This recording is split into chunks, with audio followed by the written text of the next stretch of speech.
So a lot of people will ask me, how do you have so much time to be able to build all these businesses, to be able to do everything you do, and be into at the same time have a very active fitness life and training, jiu-jitsu, mixed martial arts, training for a triathlon, yet at the same time having multiple businesses that I'm running and thriving and building. Well, I've been single for a long time, almost 7 years. I'm a man going his own way. I was really MGTOW before I even knew what MGTOW was.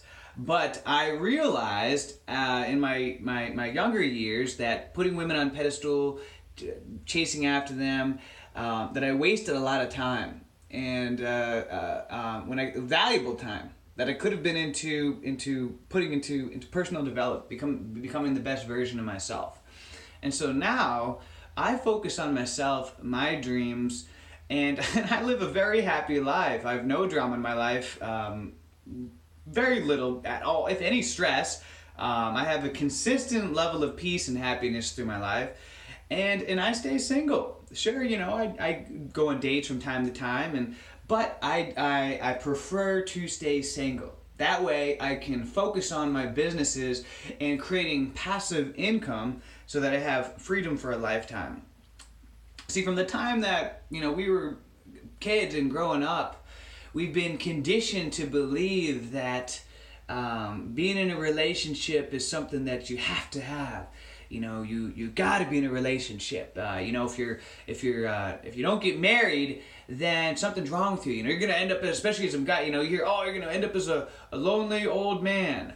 Well, that's not true. A lot of the old men that I've met that are single, they're some of the happiest men that I've met. They're single. They're living their life. They're traveling. They typically look younger than men that are married and having to deal with all the drama of that. Not saying that marriage or being in a relationship can be a bad thing.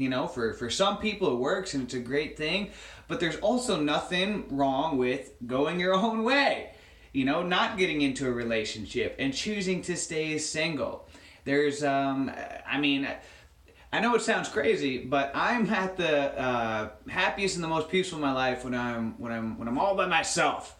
I've learned, and that's coming from someone that the thought of living by myself scared the crap out of me. I remember when I first was moving out of my parents' house and I had a roommate, and then the roommate moved out and I was by myself. It scared me. Oh my gosh, I'm gonna be bored and this and that. Who am I gonna talk to?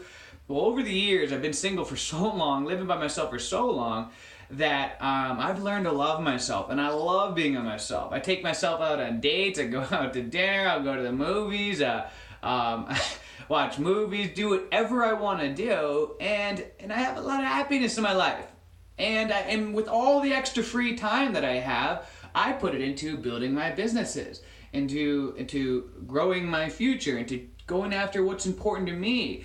Maybe to some people it's meaningless, they're stupid. I have all kind of weird hobbies. I garden a lot, practice the harmonica. I love to read. I'm like a bookworm. I watch all kind of weird documentaries, but they're things that I enjoy and I like to do it. Where I know if I was in a relationship, relationships take sacrifice. And at this point in my life, I'm not willing to do that. I like being selfish. There's nothing wrong with being selfish. I think we're conditioned as a society that it's bad to be selfish. And we kind of have a manipulated view of what it really means to be selfish. But most people, they put everybody else first, and because of it, they put themselves last, and they end up miserable. They end up out of shape. I work with coaching. I've coached a lot of people over the years in weight loss, and a lot of moms and even dads as well, who they put their family first, their kids, everybody else, and then themselves last. And because of it, they have poor health, they're overweight, and they're miserable and depressed. Well, when you're on an airplane and the airplane's going down, who do you put the mask on first? You put it on yourself first. Because as you become the best version of yourself, then you will become the best version of yourself for everybody. As you as a person improve, you can be a better father, a better significant other, a better friend, a better business person, and all areas of your life improve. And so I think it is very important to be selfish. Will I be single forever? You know, I'm not sure, but I've come to enjoy. I think I've come to enjoy being single too much. I mean, I love it. I'm very happy. You know, I don't know what the future is going to bring, but right now I love all the extra time that I have, and that I can stay up on a Friday night, a Saturday night, Sunday night, or whenever I want. You know, working on my businesses, creating new forms of passive income and businesses, and do whatever I want with my life. So, you know, if you want to have more success, if you're a single person and you want to have more success in building your businesses, then you know, then start going your own way. Stop worrying about dating and all that other stuff like that. Just focus on your dreams, your ambitions. Learn to love yourself as a person, and watch what happens. Is all of a sudden, you know, with all the extra free time you have, instead of being on dating apps and going out and getting drunk at the weekend, trying to chase, you know, women or whatever, that all that extra free time, you can actually create something incredible, something that's truly going to make you happy, and that's going to be there for you tomorrow. So until next time, guys, have a great day, a great week, a great month, a great year. Let's make it a great life.